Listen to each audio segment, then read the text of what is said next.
What is up, YouTube? Mr. SRH 1995 here with your 2012 TLC review. So, we kick off the night with the video package for TLC, which was pretty good. Now, I missed a little bit of it, so if this isn't the first match, I'm sorry. I'm pretty sure it is, but I may have missed it, the first match, if this isn't. So, my apologies.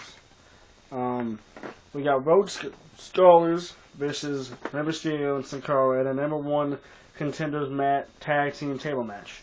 And Sin Cara was going for a springboard, and then Damien Sandow knocks Sin Cara off the table, and they win. So Rhodes Scholars are now your #1 contenders for the tag team titles. Then you get a Shield little promo video thing that they've been doing for a bit, talking about injustice and how they're going to win the night's match. It was pretty standard and basic. It was pretty good. It was entertaining. So then we get Antonio Cesaro versus R-Truth for the United States title. It was an alright match. It was practically like last month's. And Antonio Cesaro got the win over R-Truth. And then he did a little interview thing with Josh Matthews, pushed him aside, told us how if we boo him or boo in America, yada yada. His character right now it bores me. I don't know if it bores you, but it does me a bit. So then we get a little preview for WWE Week on USA. It's Monday Night Raw on Monday. Tuesday is a special commercial-free SmackDown. Wednesday is Super to the Troops. Thursday is Big Show on the Burn News. And Friday is CM Punk hosting the Game Plan movie on USA. So then we get Dolph Ziggler backstage saying how he's going to beat Cena tonight and how that's going to downward spiral his career. It's going to make him lose his Rumble match, his WrestleMania match, make him go insane and end his career eventually, which is what Ziggler was going to do tonight. Then we get Miz TV, the most must-see talk show in WWE. And, oh my god, the guest was one of my favorite bands of all time, guys. It was 3MB. They're so awesome. It was Heath Slater, Jinder Mahal, and Drew McIntyre. And Miz is making these funny jokes. So, he says, how can you call yourself a wrestler? And he's like, how can you call yourselves a band? And it was pretty funny. So then they start making fun of the Spanish announce team because they don't want to get in a fight with the Miz, I guess. And Ricardo Rodriguez comes out because he's Hispanic. And they start picking on him. So then Del Rio comes out, gets in a fight. They get in the ring, they push Miz out of the way. Miz gets in the fight. So then they say, you pick a partner later in the night, and it's 3MB versus you and your partner.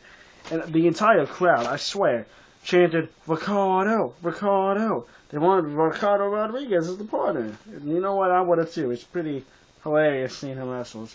He's a pretty good wrestler, actually. I think. So then we get a Team Hell No, Daniel Bryan and Kane backstage, saying how they were going to win tonight's match, and then Daniel just kept saying yes around the end. So then we get Wade Barrett backstage talking to Matt Striker before his Intercontinental match, and he says that Kofi's going to fall to his barrage. And I was hoping he was going to. I was really hoping that Wade Barrett would win this match. They had a back-and-forth match. Wade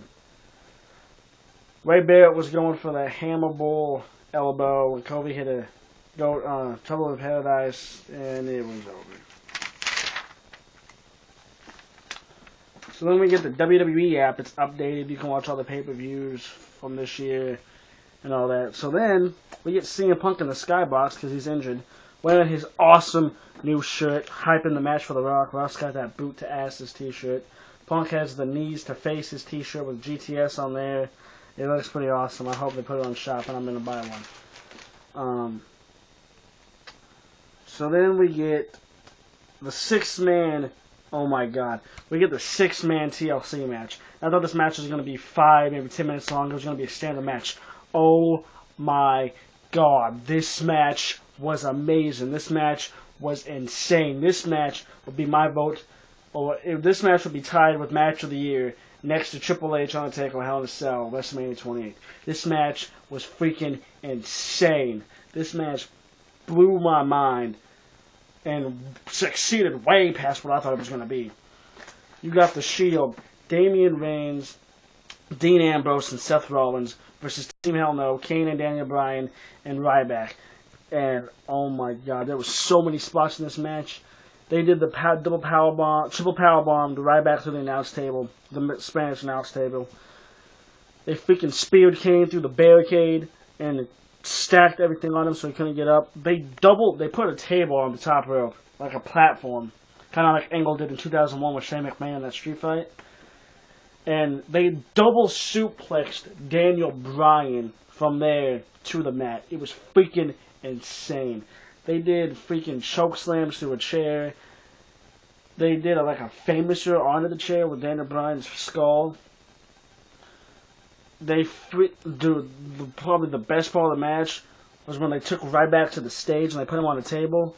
And freaking Seth Rollins was climbing up this gigantic ladder. Ryback got up and threw him through like 4 tables. He only broke 2. And then he hit another one on the top of his head and made the other one fall. It was freaking insane, this match was. This match was the best match of the night. Just freaking amazing. They get back on that table that they use as a platform, and they powerbomb. They did on the top rope, and they powerbomb Daniel Bryan from the top rope through the table, and they get the 1, 2, 3, and the Shield wins. And it was freaking amazing. If every match like that is with the Shield, I'm gonna definitely get behind the Shield. But on a side note, the entire match, the crowd kept chanting Goldberg, Goldberg. I find it kind of funny. And throughout the night, we got El Generico chants. People were going, Ole, ole, ole, ole, ole. And I found it kind of funny because Ring of Honor was in New York tonight doing their pay-per-view, Final Battle. And then, after the tag team match, we get a Slim Jim tribute to the troops thing, saying how you don't know Slim Jims everything you send them. So then we get a Divas Championship match. I know, after that amazing match, we get a Divas match with Eve. Oh, Eve's my favorite Diva. She's fine. And Naomi, who I guess wrestles now. I mean, she was in Season 3 NXT, which I completely forgot about. Because that was before NXT was the developmental program. That was when NXT was just games, like a game show. Then we get a WWE Shop little commercial saying how shirts will now be $9.99. We get a Big Show Sheamus recap. Then we get the World Heavyweight Champion Big Show and Sheamus. This match was worse than last month's match. This match was worse than Survivor Series. The only good match these two have had was Hell in a Cell. That was the best match these two have had. They should have ended it there, or at least in Survivor Series. Money in the Bank this year and Money in the Bank last year or 2 years ago, Big Show had that gigantic freaking fat ladder. Well, he got a gigantic freaking fat chair, hit Sheamus in the back, and got the 1, 2, 3. It was okay, I guess. So then, we get the Don't Try This at Home little video package. And then we get Cena backstage with AJ. And my phone went off, so I didn't exactly hear what they were talking about. That's my bad. I'm sorry about that. But I think it was Cena after the match, and AJ was wishing him good luck. Then we get the 6-man tag recap. Oh yeah, not the 6-man tag recap. That's my bad. The 6-man tag with Miz, Del Rio, and the return of probably one of the best wrestlers in history, the Brooklyn Brawler versus 3MB. And this was a pretty quick match, actually. I think it lasted probably 5 minutes or less. freaking Heath Slater throws Del Rio against the ropes, and freaking Del Rio does an insane suicide dive to Jinder Mahal. And then Ricardo Rodriguez pulls Heath Slater out of the ring. Miz hits a skull crushing finale on McIntyre. And then the tags in the Brooklyn Brawler, and he gets in a Brooklyn Crab, and makes him tap out, and they get the win. It was freaking hilarious to see the Brooklyn Brawler again. He's funny every time you see him. It was just awesome.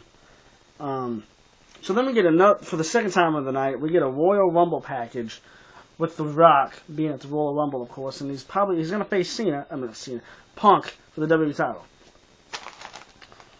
So then we get Dolph and Cena video package, which is okay. I actually liked it, especially. It was freaking awesome. It really got me pumped up for this ladder match for the Money in the Bank contract. So then we get John Cena versus Dolph Ziggler. My God, this was the second best match of the night. This match was amazing. Freaking John Cena actually did a Hurricanrana standing up to Dolph Ziggler through a table. But he didn't break the whole table. He broke like a corner of the table. It was still freaking amazing to see someone like Cena do a Hurricanrana. It was pretty impressive. Now, I'm not a big fan of his in-ring work. But it was a great match. Vicky came out. Then AJ did 2 shoulder blocks. The second one was kind of botchy. And then she did the spinning power slam thing that Cena does. That was botched too. It turned into like a back suplex. And then she did the 5-knuckle shuffle. And then Vicky rolled out the ring, and Cena was climbing the ladder while Dolph was outside. And then she pushes the ladder over. Dolph runs in, and after he bounces off the rope, super kick. Dolph keeps the Money in the Bank briefcase. And Dolph sold most of these moves freaking amazingly. Because you all know Dolph is a sell, just like Ric Flair was. Freaking amazing. This match was amazing. The 6-man tag match was even more amazing. It was intense. It was insane. This pay-per-view was all in all pretty exciting. I love this pay-per-view. I actually sat through it and enjoyed it all. Whether it be funny or amazing matches. Tell me what you think in the comment section below on Facebook. Stay tuned, YouTube.